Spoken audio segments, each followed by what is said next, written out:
Your election headquarters. A decision by the Supreme Court is keeping California election districts exactly where they are. The court announced the 5-4 ruling today to uphold the constitutionality of Arizona's independent redistricting commission, the same type of redistricting that's practiced here in California. KC24's Janelle Bluda joins us live from the newsroom with more on what this means for voters. That's right, Stephanie. Well, this decision was big for California voters back in 2008. They decided to have an independent commission come in and decide legislative and congressional district lines so that politicians wouldn't be able to choose their own voters. And because of today's decision, that commission is staying put.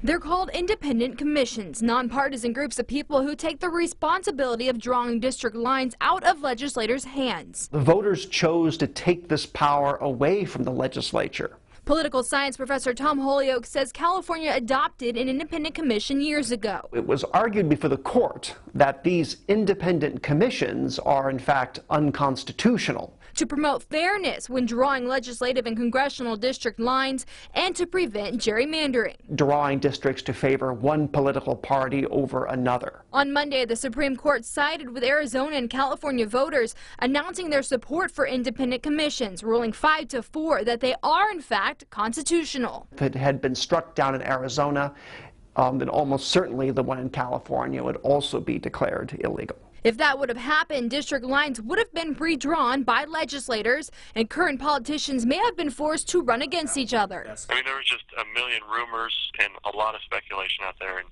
there's no way for us to know what would have happened. I think the focus just needs to be on that the people still continue to have the power.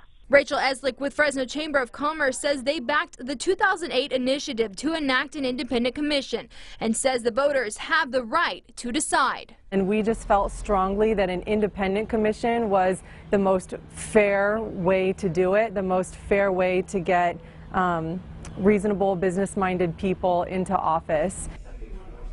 It's also interesting to note that in Arizona, Democrats are the ones who benefit from these independent commissions, but in California, Republicans are the ones who benefit. Live in the newsroom, Janelle Bluda, KC24 Local News that matters.